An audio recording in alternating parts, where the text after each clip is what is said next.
Hey guys, welcome back to my channel. I'm Jen. This is just Jen's things. These are the things that make me smile.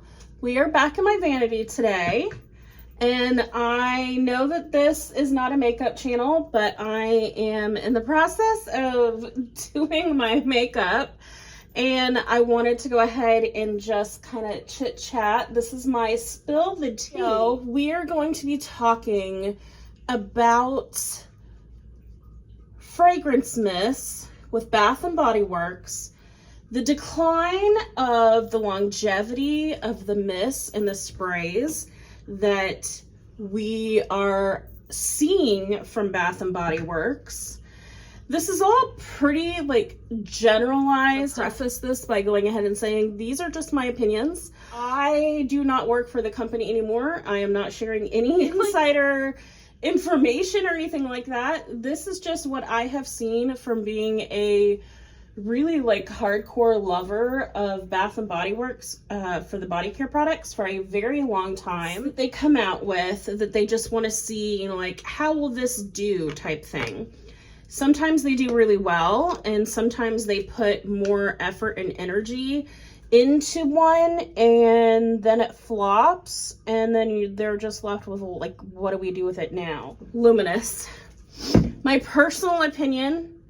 Now, I did go ahead and I did work when I worked at Bath and Body Works when Luminous came out, but to be all honest with you guys, I feel like personally Luminous was a little bit of a flop for them, because it seemed and it felt like that scent never went away.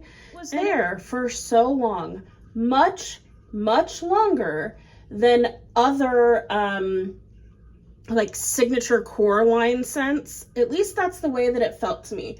If I'm wrong, please tell me that I'm wrong. If you feel like you have obviously a lot of stuff to back it up, please tell me. But while I personally loved Luminous, this is a beautiful scent, Ruby Currant, Gilded Iris, Praline Amber, and it is a perfume scent, and it seems like it would be right up the alley of a lot of different people. I feel personally it was kind of like a flop, because it seemed like that just stuck around forever. And it kind of felt like, why? Why was it there for so long? And it didn't matter, the sales or anything. It just wasn't selling the way that most of the signature scents kind of sell. Another thought in my brain that I kind of want to bring up. What is your personal price point that you're willing to spend on a Bath and Body Works mist? And then the price point where you're like, it's never going to happen. I'm never going to go ahead and purchase above this. It's just not. And then what is the price where you're like, oh, okay, this is just a couple of bucks during SAS. I guess I'll get it. Okay. So personally for me, my price point that I will go and drop some coin on some newer products, there has been exceptions, is usually I wait for the $5.95 sale. Case in point, right now the new fall collection has just come out. There's the blueberry, the pumpkin swirl.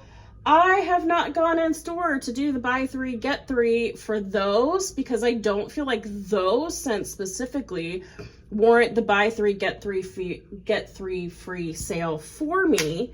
Whereas I will say that the Everyday Luxuries line, when that came out, I felt like that warranted me jumping and being like, oh my gosh, yes, I am going to get everything that I wanted, buy three, get three. So I did that, and I have no regrets. It seems like every spill the tea, I bring up this line, but that's kind of where my thought process and my thinking is.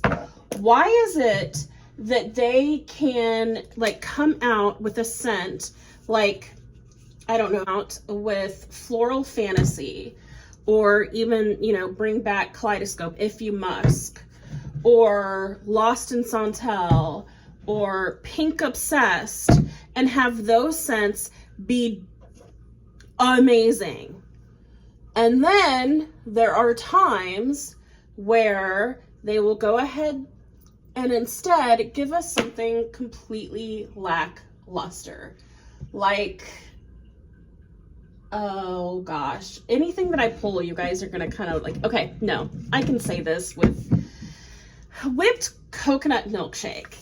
Some people may love this, but I feel like this is the lightest scent. This is vanilla ice cream, toasted coconut, sugared amber.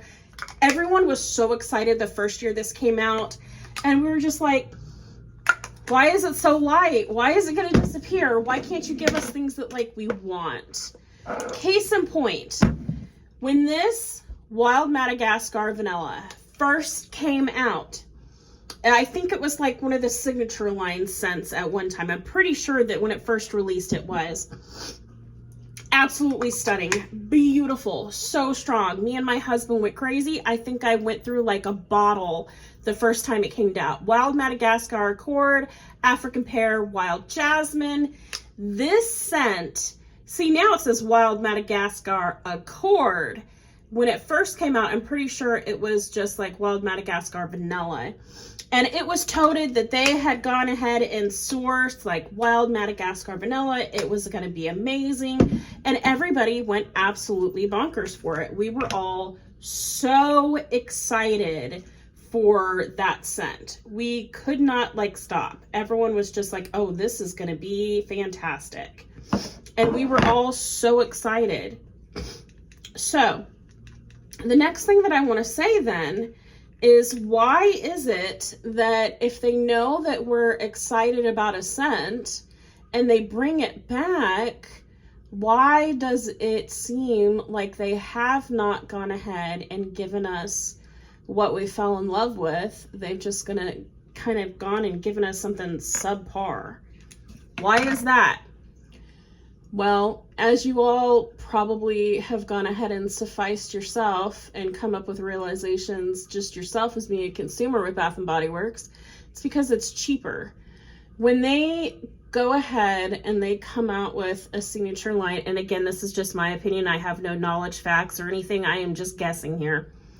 When they go ahead and they put the money into research, into launching a product, and they pay a perfumer, they pay someone to come up with the idea, they do all that stuff, we're all excited, they pay the marketing to kind of go ahead and bring, you know, like the scent out, they want to hype it up, it's going to be amazing, everyone's going to be excited, blah, blah, blah, blah, blah. And then it comes out, and yeah, maybe it was a fan favorite or not, but the next time that they bring it back, trying to like, you know, hype us up again and be all that excited, they don't have the money, and they don't like, you know, basically need to hype it up in that sense to go ahead and to bring us back like a scent. They don't need to do that. So instead, they either use a cheaper, and again, I have no insider knowledge. This is not like, you know, whatever. This is just my opinion, guys. So instead, they come back and they decide that they're going to use a cheaper compound or a cheaper, you know, ingredient and make it as close to the original without having to, you know, spend the money, drop the coin on the ingredient that they originally had. When you are a diehard like fan of the brand and you've been around the sale rotation long enough, you know what to expect, you know what you're thinking of, you know what your price point for purchasing is. Items from their signature line, or like when they came out with Wrapped in Vanilla, and this was like the best vanilla they had done in forever. Or they can come out with, I know this one's controversial, but Leaves. This is stronger than anything I have ever smelled in a body spray, and it was amazing, but it was so strong that it was off-putting to most people. Why is it they can come out with scents like that that are so fantastic and so strong, knowing that the price point we're going to pay for this is still, the highest is still going to be like $6 or something, $18.95. How many people are going to spend $18.95 on this? The whole reasoning for this conversation, there is a very famous YouTuber out there who I absolutely watch all the time. I'm subscribed to her channel. I adore her. Amazing. I've been watching her for so many years. And I had made like a comment about longevity or strength or something like that when one of them came out. She responded. She's really sweet. And I mean, like, guys, I love her. I love her so much. And then a few days later, she made like a post like on her Instagram account about, you know, she was frustrated with the amount of comments that she gets all the time concerning strength or longevity or projection of a fragrance mist. And a fragrance mist is not a perfume. No, it's not. I know, guys, the difference between how much alcohol or how much scent is in a fragrance mist compared to a perfume. This is just a sample, but it's just what I have in my vanity right now. I know that there is a giant difference between longevity and strength of a perfume compared to just a normal fragrance mist. Do I expect the same projection from a fragrance mist as I do from a perfume? No, not necessarily. I don't expect the exact same performance level from one to the other. I don't, but I do expect it to have a certain longevity. Bath and Body Works can make a scent this strong, like into the night, and expect us at this time, you know, we were paying, the high price was $16.50 for this. If they can make something this strong that is on the level of a perfume, how can they expect us to spend on this when this doesn't perform up to the same level of this? Why? And I want to know as a consumer, if the ingredients are literally not too much different, guys. It's just, you know, alcohol, indentured alcohol or whatever, water, you know, it's the same ingredients, literally. It's like the ingredient bottle's the same. And I know, for, you know, fragrance is proprietary. I get that. I get that, like, you know, this probably costs more with the ingredient of the fragrance than this. I get that. But if they have the ability to make a fragrance this strong, or this strong, guys, or they have the ability to make a fragrance this strong, then they have the ability to make a gourmand this strong, like stronger. Guessing here. Okay, so we have seen for a really long time that Bath and Body Works would bring out new scents for the semi-annual sale. And we are starting to see a shift in the company where they're bringing back more repeats, basically, and less of like new releases during, you know, like that sale, whatever. Well, I'm okay with that. I'm okay with it in the sense that when they are coming out with a new release for the semi-annual sale, I'm just holding this because this came out like, and then semi-annual sale came out. When they come out with a scent, they're putting all of that money into research. They're putting all of that money into, you know, the design, the labels, whatever, the recipe, paying, you know, the person the creative idea for, you know, coming up with the new scent, blah, blah, blah, blah, blah, blah. It is so much cheaper just to come out, guys, with a repeat that they already have the formula for. They already have the, you know, the money invested in that scent. They can tweak the recipe a little bit and then go ahead and pop it out and sell it to us for the SAS price of $3 something. That makes sense to me as not just a consumer, but as, you know, someone that follows marketing strategies and things like that. It is so much cheaper. So that doesn't bother me.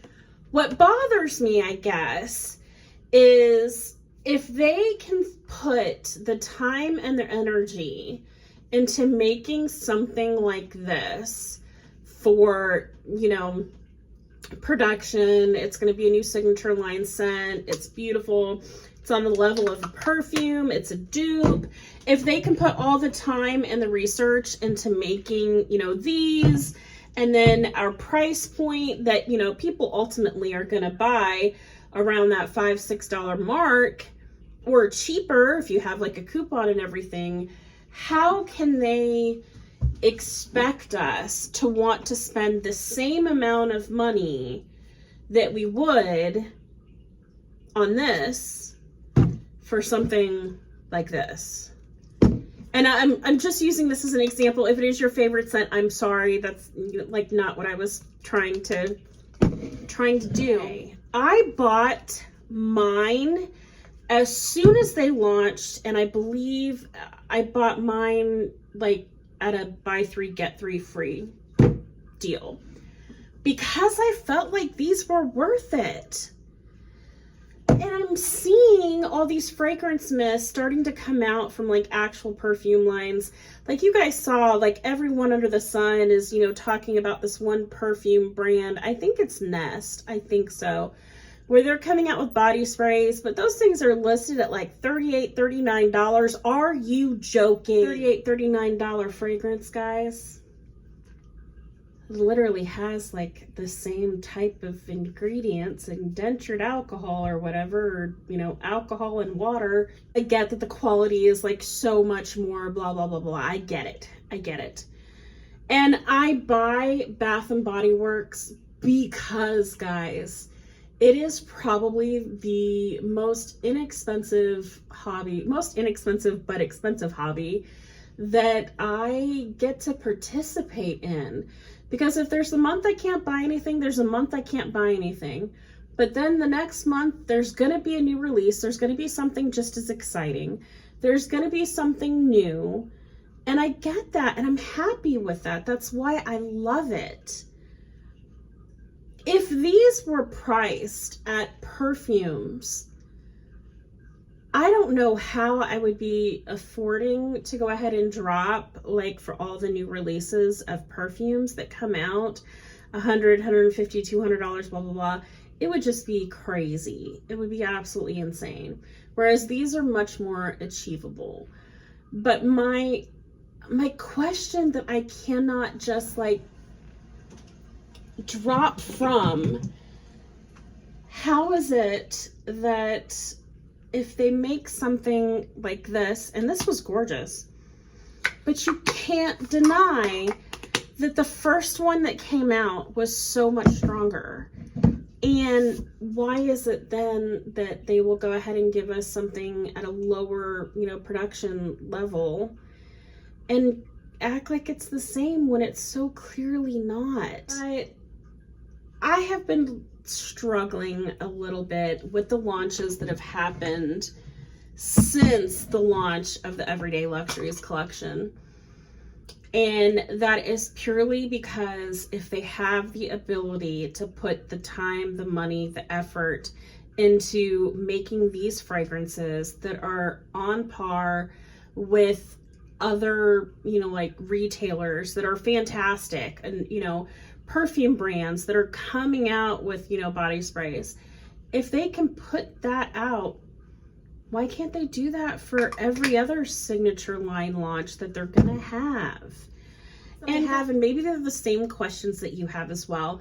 I personally, I mean, as you guys can tell, I don't have answers for us. I don't know. And I think that the only answer that we can provide is how we shop, how we spend our money, and if we wait. You know, I don't feel like the blueberry or the pumpkin swirl that just came out is worth the buy 3 get 3 price, so I'm gonna wait. Am I going to use, I currently have a handful of, I have a lot of rewards in my account right now, and I had originally planned on using a reward for like the lotion and for this and for that, and I may still do that, but I don't know, guys. I just don't know. And I just kind of feel like at this point, I'm going to wait a little bit longer to see about, you know, like some of the Halloween releases, if those are stronger. I'm still going to pick up the blueberry one when it goes on sale. I'm still going to pick that up because that still sounds absolutely delicious. But I don't know. I just really wanted that pumpkin one to smell a lot stronger, and kind of disappointed. That's just me. Your thoughts down below. Let me know how you felt about this kind of like get ready with me style vlog of Spill the Tea. I appreciate you guys so much. I'd love to know your opinions down below on what your price point is for purchasing Bath & Body Works, how you guys feel about some of the new launches and releases that have come out. And honestly, do you feel like we just get light scents during the summer because, you know, it's summer, no one wants to wear anything heavy? I'd love to know your thoughts. Leave them down below. Give me a big thumbs up, hit subscribe, ring the bell, and I will see you guys on the next Spill the Tea.